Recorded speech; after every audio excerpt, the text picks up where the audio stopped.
Okay, so I'm going to sketch this region in this problem just because I want to illustrate kind of how I do this, how I think about it. So we have this function, and we're integrating over the region contained between y equals 1 minus x squared and y is equal to x squared. Okay, so this is going to be the xy axis.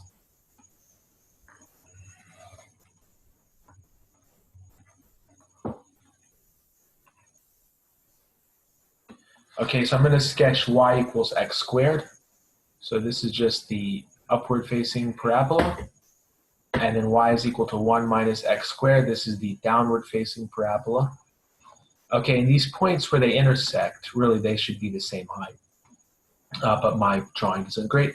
The point where these intersect, to find the coordinates, we need to solve y minus x squared is equal to x squared, or 1 is equal to 2x squared, or x squared is equal to 1/2.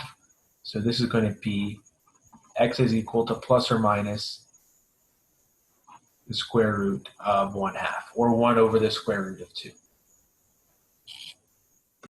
Okay, so to do the integral, we have to decide, do we want to do the x integral on the inside or the y integral on the inside? Okay, if you do the x integral on the inside, look at what's going to happen. Well, we're going to look at these horizontal lines like this. Now, for these horizontal lines, we're going to go from this side of the curve to that side of the curve, and we're going to stay on the y is equal to x squared curve. Then when we come up here, we're going to go from this side of the 1 minus x squared curve to that side. But below this line right here, we're on one curve, and above we're on another curve. So we're going to have to split this into two integrals, one where y values go from here to here, and the one where y values go from there to there. But let's look at what happens when we do it with the y integral on the inside.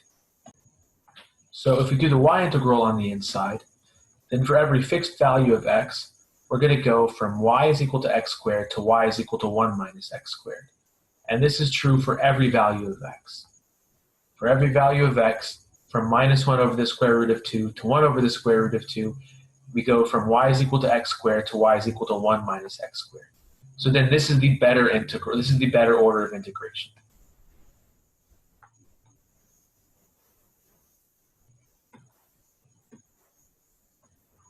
So the inside integral, y goes from x squared to 1 minus x squared.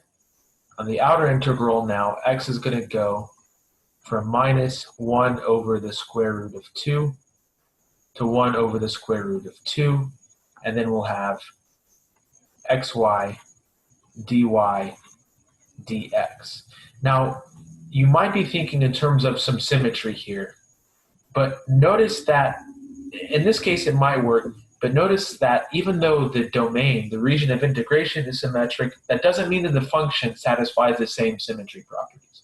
So if you want to try to think in terms of symmetry to make these integrals easier, that's fine. You just have to be very careful, and I am not going to do it I don't anticipate doing it very much in any of my videos, and I'm certainly not going to do it in this one. Okay, now the antiderivative of xy with respect to y is xy squared over 2. So this is x over 2. Then it's going to be 1 minus x squared squared minus x squared squared, which is x to the power of 4 dx.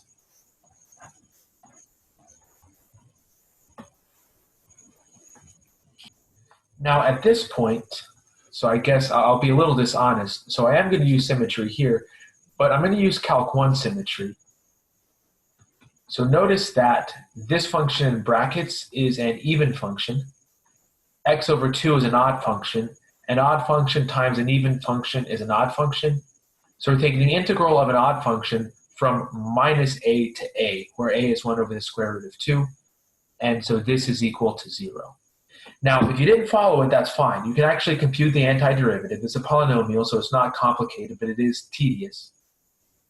And then evaluate it. You can just do it normally, and you'll get 0. But I think it's good if you remember this fact that if you integrate an odd function from minus a to a, it's equal to 0. And I think you also need to remember that an odd function times an even function is an odd function. And I think it's good to remember that x is an odd function and that this thing in the bracket is an even function. That's a lot of facts, but they are important facts to be able to think through. Alternatively, if you don't want to do that, you can just compute this and see that it's equal to 0.